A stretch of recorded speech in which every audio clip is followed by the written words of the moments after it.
నమస్తే యూటీవీ ప్రేక్షకులకు స్వాగతం. నమస్తే సార్. నమస్తే. స్పెషలైజేషన్ యొక్క ప్రియారిటీ మరి శాలరీ ప్యాకేజ్ ఎలా ఉంటుంది సార్? అంటే స్పెషలైజేషన్స్ అనేది అది స్టూడెంట్ యొక్క సెలెక్ట్ చేసుకునే విధానాన్ని బట్టి ఉంటుంది. అంటే జనరల్గా బీకామ్ స్టూడెంట్ ఉన్నాడు అనుకోండి, బీకామ్ స్టూడెంట్స్ జనరల్గా వాళ్ళకి ఏంటంటే అకౌంట్స్ మీద మంచి గ్రిప్ ఉంటుంది. సో అకౌంట్స్ మీద ఫైనాన్స్ మీద గ్రిప్ ఉండటం వల్ల వాళ్ళు ఏంటంటే ఫైనాన్స్ స్పెషలైజేషన్ తీసుకుంటారు. సో అలానే ఫైనాన్స్ ఫిన్టెక్ మంచి యాక్చువల్లీ స్పెషలైజేషన్ బీకామ్ స్టూడెంట్స్కి అయితే. ఎందుకంటే ఫిన్టెక్ అనేది actually financial technology. Financial technology అంటే ఏంటంటే ఇప్పుడు అకౌంటింగ్ అంతా కూడా ఆల్మోస్ట్ అంటే ఇప్పుడు జిఎస్టీ కానీ ఇన్కమ్ ట్యాక్స్ కానీ ఇదంతా కూడా ఆల్మోస్ట్ డిజిటలైజ్ అయిపోయింది. అంత త్రూ సిస్టమే నడుస్తూ ఉంది. So what ever the accounting actually digitalised in computer way, that is called as fintech. అంటే ఏదైతే డిజిటలైజేషన్ అయిపోయిందో అంతా కూడా ఫిన్టెక్ కింద వస్తుంది. సో అకౌంట్ తీసుకొని ఫిన్టెక్ తీసుకుంటే వాళ్ళకి ఏంటంటే మంచి గ్రిప్ వస్తుంది. ఇప్పుడు సిఏ కొంతమంది ఉంటారు, గ్రూప్ 2 అదే గ్రూప్ 2 దాకా వస్తారు సిఏలో. వాళ్ళు కంప్లీట్ సక్సెస్ఫుల్గా దాన్ని కంప్లీట్ చేయలేకపోతారు.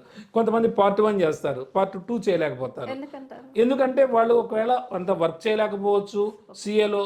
సో సిఏ అనేది చాలా కష్టమైన సబ్జెక్ట్ కాబట్టి వాళ్ళు ఫుల్ఫిల్ చేయలేకపోయినా వాళ్ళకి మంచి అకౌంటింగ్ నాలెడ్జ్ ఉంటుంది. అంటే ఈ జిఎస్టీ మీద కానీ ఇన్కమ్ ట్యాక్స్ వీటి మీద కానీ అకౌంటింగ్ మీద కానీ వీటన్ని మీద మంచి గ్రిప్ ఉంటుంది. ఆ గ్రిప్ ఉన్నప్పుడు ఏంటంటే వాళ్ళు కనుక ఫైనాన్స్ స్పెషలైజేషన్ తీసుకోగలిగితే వాళ్ళకి చాలా బాగుంటుంది. అంటే మేనేజ్మెంట్లో కనుక ఎంబీఏలో కానీ పీజీడీఎంలో కానీ ఫైనాన్స్కి వస్తే వాళ్ళకి కార్పొరేట్లో మంచి అవకాశాలు ఉంటాయి. అంటే సాఫ్ట్వేర్ రంగంతో పాటు సమానమైన అవకాశాలు ఫైనాన్స్ చేసినప్పటికీ ఉంటాయి. ఎందుకంటే ఫైనాన్స్ అనేది ఒక హార్ట్.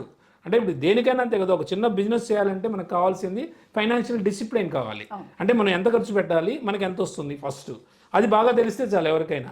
సో జనరల్గా ఫైనాన్స్ చేసుకున్న వాళ్ళకి అదంతా బాగుంటుంది. కాబట్టి రేపు వాళ్ళు ఎంటర్ప్రెన్యూర్గా ఎదిగినప్పటికీ అంటే ఓన్గా వాళ్ళు ఎస్టాబ్లిష్ అయిన బిజినెస్లో వాళ్ళకు బడ్జెట్ ఎంత ప్రిపేర్ చేయాలి, ఎలా చేయాలి, దాన్ని ఎంత ఖర్చు పెట్టాలి అనేది వాళ్ళకి బాగా తెలుస్తుంది.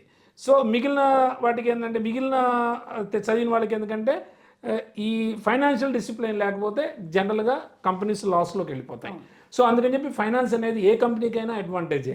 పెద్ద సాఫ్ట్వేర్ కంపెనీలు ఇన్ఫోసిస్, టీసీఎస్ ఇలాంటివన్నీ కూడా డెఫినెట్గా అందులో ఫైనాన్స్ డివిజన్ ఉంటుంది.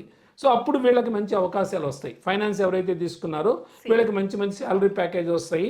అంటే శాలరీ మీకు సాఫ్ట్వేర్లోనూ అంత ఈ రెసిషన్ కూడా ఉండదు. వన్స్ వాళ్ళకి ఫైనాన్స్లో ఒక 10 years ఎక్స్పీరియన్స్ వచ్చిందంటే they go for higher positions.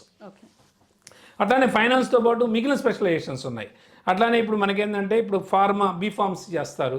B Pharma చేసిన వాళ్ళు జనరల్గా ఎక్కడికి వెళ్తారు, ఫార్మా మేనేజ్మెంట్ చేయొచ్చు, లేదంటే హాస్పిటల్ మేనేజ్మెంట్ చేయొచ్చు, లేదంటే హాస్పిటల్ అడ్మినిస్ట్రేషన్ చేయొచ్చు, లేదా హెల్త్ కేర్ మేనేజ్మెంట్ చేయొచ్చు.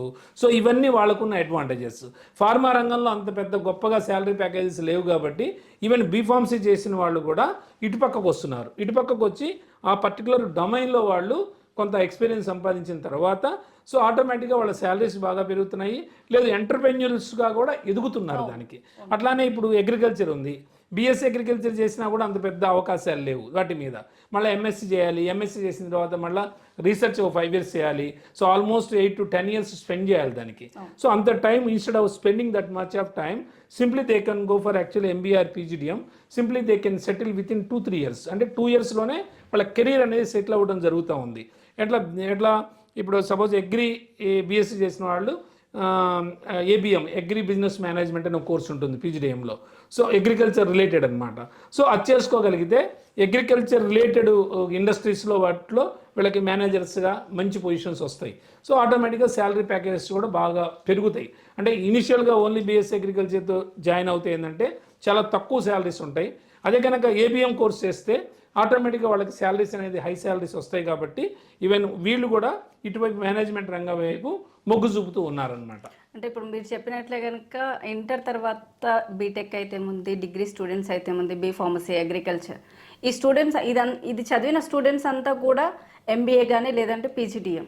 సో వీటిపైకి మొగ్గు చూపడానికి గల కారణాలు ఏమంటారు? అంటే ఇప్పుడు మనం చెప్పుకున్నదంతా అదే కదా. ఇప్పుడు యాక్చువల్గా ఇప్పుడు బీటెక్ చదివినవాడు కంప్యూటర్ సైన్స్ అవుతాడు, లేకపోతే ఈసీఈనో, లేకపోతే మెకానికలో, లేకపోతే సివిలో ఇలా చేస్తాడు. సో బీటెక్ చేసిన తర్వాత ఏంటి, కంప్యూటర్స్ అంతా ఎవరు చేసినా అల్టిమేట్గా కాలువలన్నీ వెళ్ళి సముద్రంలో కలిసినట్టుగా ఏ బ్రాంచ్ చేసినా సరే చివరికి వాడు సాఫ్ట్వేర్కే వెళ్ళాలి. ఇప్పుడు మెకానికల్ చేసినా లేదు, సివిల్ చేసినా ఏం చేసినా మళ్ళీ వీటే వస్తున్నారు సాఫ్ట్వేర్ లైన్కి. సాఫ్ట్వేర్ లైనే కుప్పకూలిపోయినప్పుడు ఇంకా వాళ్ళకి జాబ్ ఎంప్లాయ్మెంట్ ఎలా వస్తుంది? సో రెసిషన్ చాలా ఎక్కువగా ఉందనుకోండి, ప్లేస్మెంట్స్ అనేవి చాలా తగ్గిపోతున్నాయి. సో దానివల్ల ఇంకా ఏమీ అవకాశాలు లేక జనరల్గా ఇటు వస్తున్నారు. కొంచెం మేనేజ్మెంట్కి వస్తే ఏంటంటే క్వైట్ కంఫర్టబుల్. మేనేజ్మెంట్కి రెసిషన్తో సంబంధం లేదు. సో డెఫినెట్గా వన్స్ వాళ్ళు ఒక 10 years 5 years ఎక్స్పీరియన్స్ వచ్చిన తర్వాత వాళ్ళు ఎంటర్ప్రెన్యూర్స్ ఎదుగుతారు. సో వాళ్ళకి మంచి నాలెడ్జ్ వస్తుంది. ఈ కంపెనీ కాకపోతే ఇంకో కంపెనీకి వెళ్ళినా మంచి శాలరీస్ వస్తాయి. సో అందుకని వెళ్తున్నారు. రెండో ప్రాబ్లం ఏంటంటే ఇప్పుడు బీటెక్ కంప్యూటర్ సైన్స్ చేస్తాడు. బీటెక్ కంప్యూటర్ సైన్స్ చేసినా సరే వాడికి అంత ప్రోగ్రామింగ్ స్కిల్స్ ఉండవు. అంటే కొన్ని చిన్న కాలేజీలో చేస్తారు. పెద్ద కాలేజీలు అంటే కొద్దిగా ఏదో కొంత సర్టిఫికేషన్స్ అలాంటివి ఉంటాయి బీటెక్లో కూడా. కానీ చిన్న కాలేజీలో చేయడం వల్ల ఏంటంటే జస్ట్ వాళ్ళు ఏదో ఆ థియరీ మీద ఫోకస్ పెడతారు. ఏదో సర్టిఫికేట్ బీటెక్ డిగ్రీ అయితే వస్తుంది కానీ కమ్యూనికేషన్ స్కిల్స్ ఏమి ఉండవు. సో వాళ్ళు మరి ఇంకేం చేయాలి? సో వాళ్ళకి ఎటువంటి సాఫ్ట్వేర్ జాబ్స్ రావడం కష్టము. ఆల్రెడీ రిసెషన్లో అయితే ఇంకా కష్టం. అందుకని చెప్పి వాళ్ళు కూడా ఇప్పుడు మళ్ళీ బీటెక్ అయిపోయిన తర్వాత మళ్ళీ ఎంబీఆర్ పీజీడీఎం చేస్తున్నారు. పీజీడీఎంలో చేసిన తర్వాత ఇక్కడ ఏంటంటే కంప్యూటర్ రిలేటెడ్ కూడా కోర్సెస్ ఉంటాయి. బిజినెస్ అనలిటిక్స్ ఉంది, బ్రహ్మాండ excellent subject business analytics. So programming కూడా అంత ఉండదు, బట్ అనలిటిక్స్ కూడా చాలా వైడ్ అండ్ సబ్జెక్టు. సో ఫ్యూచర్లో మంచి వాళ్ళ కెరీర్ ఆప్షన్స్ ఉన్నాయి అనలిటిక్స్లో. సో అట్లా అనలిటిక్స్ వచ్చేసి కూడా వెళ్తున్నారు. అనలిటిక్స్ ఓన్లీ కంప్యూటర్ సైన్స్ వాళ్ళే కాదు, ఈవెన్ బీకామ్ బీబీఏ స్టూడెంట్స్ కూడా బిజినెస్ అనలిటిక్స్ తీసుకొని బాగా రాణిస్తున్నారు దీనిలో, పీజీడీఎం కోర్స్ అనే దానిలో. సో ప్లేస్మెంట్స్ కూడా మంచి శాలరీ ప్యాకేజ్ వస్తున్నాయి. సో అనలిటిక్స్ అన్ని చోట్ల ఉంది. అంటే ఒక చోట అని కాదు, యాక్చువల్లీ ఫైనాన్షియల్ రంగంలో ఉంది, సర్వీస్ సెక్టార్లో ఉంది, మ్యానుఫ్యాక్చరింగ్లో ఉంది. సో ఎక్కడైతే ఈ 3 చోట్ల ఉంది కాబట్టి ప్లేస్మెంట్స్ అనేవి కూడా చాలా ఎక్కువగా ఉంటాయి. డెఫినెట్గా ప్రతి స్టూడెంట్ వాడికి కావాల్సిన అవకాశం అయితే పొందగలుగుతున్నాడు. అంటే మీరు అన్నట్లు ప్రతి ఒక్క స్టూడెంట్ డిగ్రీ బీటెక్ వీటి తర్వాత అందరూ ఎంబీఏ పీజీడీఎం చేసుకుంటూ బిజినెస్ స్కూల్స్లలోనే అడ్మిషన్స్ తీసుకుంటూ ఆ పరంగానే వెళ్తే కనుక ఇప్పుడు గవర్నమెంట్ ఎంప్లాయీస్ అగ్రికల్చర్కి సంబంధించి గవర్నమెంట్ జాబ్స్ కానీ ఉన్నాయి కదా సార్, ఇప్పుడు ఉన్నాయి. సో వీటిలలో అవకాశాలు రావట్లేదంటారా విద్యార్థులకు? అంటే జనరల్గా అది కరెక్టే మీరు అన్నది, కానీ గవర్నమెంట్ జాబ్స్ ఎన్ని ఉన్నాయి? ఇప్పుడు జనరల్గా మనకి ఇప్పుడు గవర్నమెంట్ని బట్టి ఉంటుంది. Depends on government only they can release the vacancies, government positions అనేవి. కానీ ఎంత పర్సెంటేజ్ వస్తుంది మీరు చూసుకుంటే అగ్రికల్చర్ బీఎస్సీ ఆల్మోస్ట్ మీకు మనకి అన్ని బయట మహారాష్ట్రలో చేయనియండి, లేకపోతే నార్త్ ఇండియాలో చేయనివ్వండి, లేకపోతే ఇక్కడ చేయనియండి, దాదాపుగా మీకు ఒక 30,000 వరకు చేస్తారు స్టూడెంట్స్ బీఎస్సీ అగ్రికల్చర్. 30,000 ఒక ఇయర్లో చేస్తుంటే ప్రతి ఇయర్ 30,000 వస్తుంటే పొజిషన్స్ ఎన్ని వస్తున్నాయి గవర్నమెంట్ సైడ్ నుంచి? వాటిలో ఉండే పొజిషన్స్ ఏంటి? అగ్రికల్చర్ సర్వేయర్, లేకపోతే బ్యాంక్స్లో ఉండే అగ్రికల్చర్ ఆఫీసర్స్ ఇలాగే ఉంటాయి. బ్యాంక్స్లో లోన్ ఇవ్వాలంటే అగ్రికల్చర్కి ఏంటంటే వాళ్ళు కొంత అగ్రికల్చర్ నాలెడ్జ్ ఉన్న వాళ్ళే కావాలి. సో అలాంటి చోట పొజిషన్స్ ఉంటాయి కొన్ని, లేదంటే అగ్రికల్చర్ డిపార్ట్మెంట్లో ఉంటాయి. కానీ గవర్నమెంట్ ఎన్ని పొజిషన్స్ ఇస్తూ ఉంది? తిప్పి కొడితే మీకు 100లో కూడా ఉండవు, 100 లోపు పొజిషన్లే ఉంటాయి. 1000 మంది స్టూడెంట్స్ బయటకు వస్తుంటే మీకు 100 లోపు ఉంటే పొజిషన్స్ ఎలాగా వీళ్ళు సర్వే అవుతారు? వీళ్ళు అందుకని చెప్పి ఈ మేనేజ్మెంట్ వైపు మూవ్ అవుతున్నారు.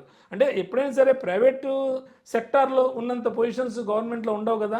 నిజంగా చెప్పాలంటే ఈ సాఫ్ట్వేర్ ఎప్పుడైతే మనకు వచ్చిందో సాఫ్ట్వేర్ రంగం, మీకు అసలు ఎవరు గవర్నమెంట్ జాబ్స్కి వెళ్ళటల్లా. ఎందుకు వెళ్ళలేదంటే బ్యాంకులో జాబ్ చేసే బ్యాంకు మేనేజర్ కూడా 10 years వర్క్ ఎక్స్పీరియన్స్ ఉన్నా సరే simply is trying to go for software line. ఎందుకంటే వీడు ఇక్కడ 10 years ఉన్నా వాళ్ళ తిప్పి కొడితే వాళ్ళ శాలరీ ప్యాకేజ్ 10 లక్షలు ఉండదు. సో ఇక్కడైతే ఈవెన్ ఫ్రెషర్కి కూడా 15-20 lakhs ప్యాకేజ్ ఉంది. సో దానికి అట్రాక్ట్ అయిపోయి ఆటోమేటిక్గా సాఫ్ట్వేర్ మూవ్ అయిపోతున్నారు. సో మేనేజ్మెంట్ కూడా ఏంటంటే ప్యారలల్, అంటే సాఫ్ట్వేర్ రంగంలో ఉన్నంత శాలరీస్ ఉండవు కానీ ఆల్మోస్ట్ మీకు దానికి ప్యారలల్గా ఉన్న రంగం ఏది అంటే మేనేజ్మెంట్ సెక్టరే.